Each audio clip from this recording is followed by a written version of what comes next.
좋아요, 구독! 네, 기관 묻지마 베팅 공모주 시장 다시 과열 첫 번째 소식으로 전해드립니다. 최근 IPO주들의 상승세가 눈에 띕니다. 상장 첫날 폭등한 11월 주요 새내기주를 살펴보시면 28일 상장한 AS텍 같은 경우에는 공모가 28,000선부터 시작을 했는데 상장 당일에는 96,500선까지 올라갔습니다. 물론 현재가는 70,000선까지 내려간 모습이 확인될 수가 있는데요.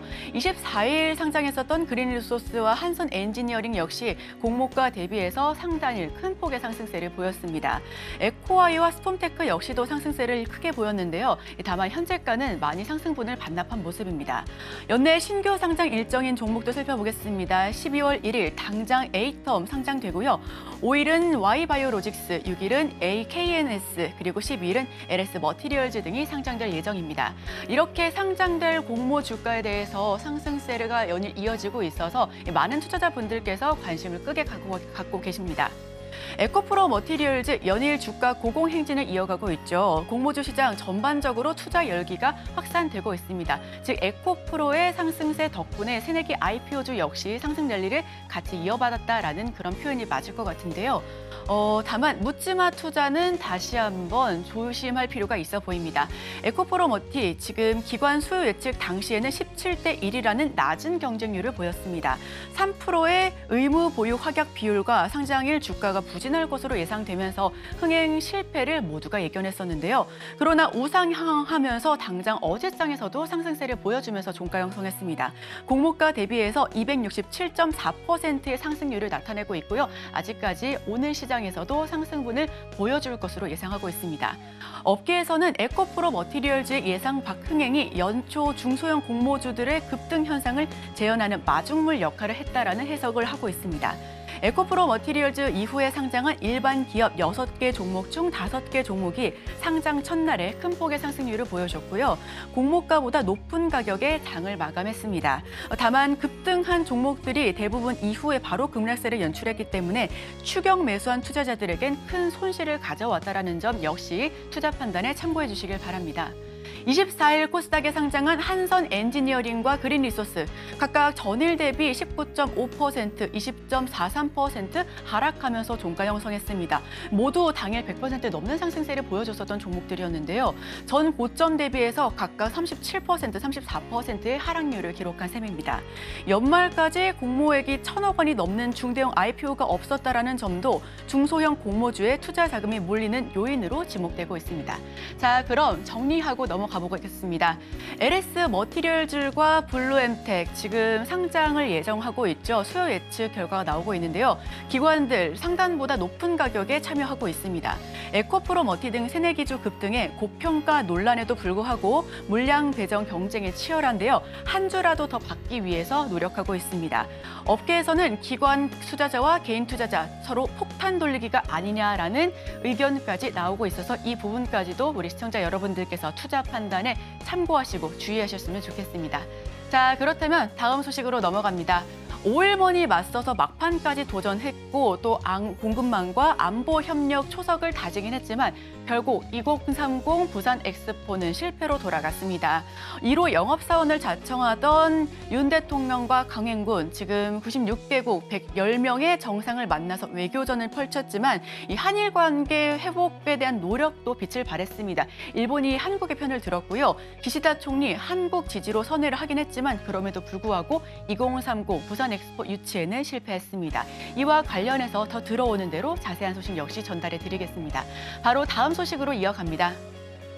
해외 생산 원유 국내 도입률 74%에서 80% 이상으로 확대한다. 네, 세 번째 소식으로 전해드립니다. 한국석유공사 석유개발사업 계획을 살펴보시면 목표는 비상시 도입 가능한 원유를 80% 이상으로 늘리겠다라는 소식인데요. 2024년부터 점차적으로 늘려나가면서 2026년 더욱더 초석을 깊이 다질 것이다라는 입장입니다. 현재 한국석유공사의 해외 석유개발사업 현황을 보시면 탐사와 개발, 생산, 지금 생산 쪽에 초점을 맞추고 있는데 각 단계별로 더더욱 높은 성사율을 눌릴 것이다라는 소식을 전해드립니다. 정부는 원유 수급난을 대비해서 해외에서 생산한 원유를 국내로 반입하는 모의 훈련을 중동에서 북미와 유럽으로 확대하겠다라는 계획을 밝혔는데요. 글로벌 원유 트레이딩 회사와 스워프 계약을 체결하면서 원유 반입 기간을 단축할 것을 검토하고 있습니다. 자, 정부는 비상시 국내로 반입 가능한 원유 물량을 전체 해외 생산량인 74%에서 80%까지 끌어올리겠다라는 것을 목표로 하고 있습니다. 이에 한국석유공사 역시 해당 석유 공급망 관리 기본 계획을 2025년까지 수립했고요. 2026년까지도 확실시할 전망으로 보여지고 있습니다. 전쟁과 같은 진화 걱정 리스크, 국제 유가 급등 등 비상시에도 원유를 차질 없이 수급하기 위해서 개발과 비축, 수급 관리 앞장서겠다라는 소식이고요. 각 단기별로 체계적이고 실효성 있는 대비책을 마련하겠다라는 취지 역시도 보여집니다. 다만 핵심 내용으로 살펴보시면 앞서서 UAE 할리바 유전에서 생산한 원유를 국내로 직도입하는 훈련에 성공했기 때문에 앞으로도 더더욱 북미와 유럽 지역에서 가능하지 않을까라는 부분에 생산을 하고 있는데 그 결과 2019년에는 10만 배럴, 지난해에는 36만 배럴까지 들여왔고요. 다만 구체적인 내용은 아직은 정해지지 않았다라고 합니다. 즉, 큰 틀은 정했지만 세부적인 내용까지는 확실한 내용은 없다라는 부분인데 워낙 예산 규모가 클 것으로 예상이 되기 때문에 추진 여건이 녹록지가 않다라는 부분 역시도 핵심 과제에 포함되고 있습니다. 자, 정리하고 넘어갑니다.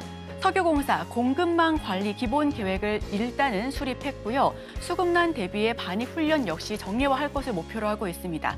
중동을 넘어서 북미와 유럽으로까지 확대를 계획하고 있고 스와프 계약을 통해 운송 기간을 단축하겠다라는 부분을 목표로 하고 있습니다. 자, 그럼 다음 소식으로 넘어가겠습니다. 메타버스 힘주는 SKT, 동남아부터 본격적인 공략에 앞선다. 네, SK텔레콤 동남아시아 지역 기업들과 협력 강화를 통해서 메타버스 사업에 확대 나서겠다라는 소식을 전해드립니다. 자, 다시 한번 돌아가면요. SK텔레콤 이프랜드 누적 사용자 추이를 보시면 2022년 1,200만에서 3분기 벌써 5천만까지 뻥충 뛰었습니다. 구체적인 내용을 살펴보면 동남아시아 기업 지역들과 협력을 강화하면서 메타버스 사업을 확대하겠다라는 취지인데요. 말레이시아 1등 통신 기업이죠. 세콤디지와 인도네시아 아가테, 게임 개발과 퍼블리셔를 하는 기업입니다. 또 필리핀 코스믹테크, 사물이동 통신 플랫폼 기업인데 해당 기업들과의 MOU를 통해서 앞으로 메타버스를 통해 더더욱 사업 확장을 이루어 나가겠다라는 취지로 분석이 되고 있습니다. SK텔레콤 메타버스 플랫폼 이프랜드 퍼블리싱 파트너십 MOU를 체결했고요. 이프랜드로 동남아 지역 이용자 확산에 대한 기대가 커지고 있습니다. 글로벌 시장 공통 서비스의 기획과 콘텐츠 제작에 집중하겠다라는 소식 역시도 함께 들려오고 있는데 미국과 인도, 유럽 등에서도 이 파트너사를 발굴해 글로벌 확장의 속도를 낼 예정입니다. 이와 함께 메타버스 관련주 함께 살펴보시면 더더욱 좋을 것 같습니다. 저희 서울경제TV와 함께 하시면서 인사이트 얻어가시길 바랍니다. 자, 정리하고 넘어갑니다. 말레이, 인리 등 기업 3곳과 협약을 통해서 앞으로 계속해서 메타버스에 힘주겠다라는 소식이고요. 지난번에 리포트 분석 시간에도 말씀을 드렸었습니다. 이통 3사 가운데 SKT를 최선호주로 꼽았었는데 이 산업에 대한 다각화 역시 이 부분에 초점이 맞춰진 분위기입니다. 현지 특화 콘텐츠 마케팅 등 주력 산업에 노력을 하겠다라는 분위기고요. 미국, 유럽에서도 파트너사 발굴의 속도를 내고 있다라는 소식까지 전해드립니다. 자, 다음 소식으로 또 넘어가 보겠습니다. 뜨거워지는 로봇 ETF 시장 수익률 고고. 네, 지속적으로 높아지고 있는 로봇주의 인기, 에코프로 머티에서 두산 로보틱스 역시 큰 상승세를 보여주고 있습니다. 에코프로 머티리얼즈보다 두산 로보틱스가 먼저 상장했었는데 사실상 두산 로보틱스의 상승세보다는 에코프로 머티의 상승세가 조금 더 가파르게 올라간 부분이 있었습니다. 다만 9월 들어서 좀 주춤했었지만 이제 10월부터 계속해서 연이어 상승세를 보여주고 있는 로봇주 이야기 조금 더 심층적으로 들어가 보겠습니다. 최근 로봇주가 상승하면서 로봇 ETF 한 달 수익률에서 큰 폭의 개선세가 나타나고 있습니다. KB스타에서 내놓은 ETF는 27%의 상승률을 보였고요. 코덱스 K 로봇 액티브 역시 16% 같은 기간 상승률을 보였습니다. 자, 한동안 약세를 보였던 국내 로봇주 질주하고 있습니다. 관련 상장지수 펀드인 ETF 수익률도 고공행진하고 있는데요. 긴축 종료 기대감과 이달부터 시행된 지능형 로봇 개정안 수혜를 예상하면서 로봇주의 투자가 몰려들고 있습니다.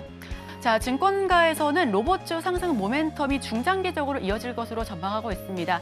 앞서서 강관우 앵커께서도 말씀을 해주셨다시피 국채금리 하향 안정화와 이 내년도에 긴축이 좀 짧아질 것으로, 긴축이 이제 좀 멈춰질 것으로 예견을 하면서 많은 기술주의 투자 심리가 모여들고 있는데요. 그러면서 두산 로보틱스와 같은 로봇주 역시도 상승세를 보여주고 있습니다. 특히 후발주자로 꼽히는 레인보우 로보틱스 역시 상승세를 보여주면서 순환매가 돌고 있는데요. KB자산운용이 내놓은 KB스타 AI와 로봇 ETF 펀드 같은 경우 최근 한 달간 27% 이상 상승세를 보여줬고요. 레버리지를 제외한 국내 ETF 중 가장 높은 수익률을 기록했습니다. 삼성자산운용도 같은 기간 동안 16%가 넘는 수익률을 기록했고요. 9월 이후 조정세를 보이던 로봇주 상승 탄력을 받았습니다. 그 이유는 바로 정책의 탄력을 받았기 때문인데 정책 지원에 대한 기대감 때문에 큰 폭의 상승률을 보여줬던 것으로 예견을 하고 있습니다. 정부의 지난 첨단 로봇 규제 혁신 방안으로 로봇 산업 활성화에 대한 시도가 연이어 이어지면서 활성화가 극대화되고 있고요. 대장주인 두산 로보틱스부터 레인보우 로보틱스, SPC까지 두 자릿수의 상승률을 최근까지 기록하고 있습니다. 연기금이 11월 두산 로보틱스를 988억 원 순매수하면서 끌어담고 있고요. 이에 개인과 외국인 투자자 역시 큰 폭의 상승률을 보여주면서 매수세를 보여주면서 상승 흐름을 보여주고 있습니다. 자, 정리하고 넘어가겠습니다. KBAI 로봇 한 달간 27%를 기록하면서 로봇 ETF 열기도 뜨겁습니다. 내년 정책 지원 기대감도 커져가고 있고 자산운용사들이 올해 들어 라인업도 확대하고 있으니까요. 순자산 규모 역시 4배로 급증하고 있는 모습까지도 확인하실 수가 있습니다. 좋아요, 구독!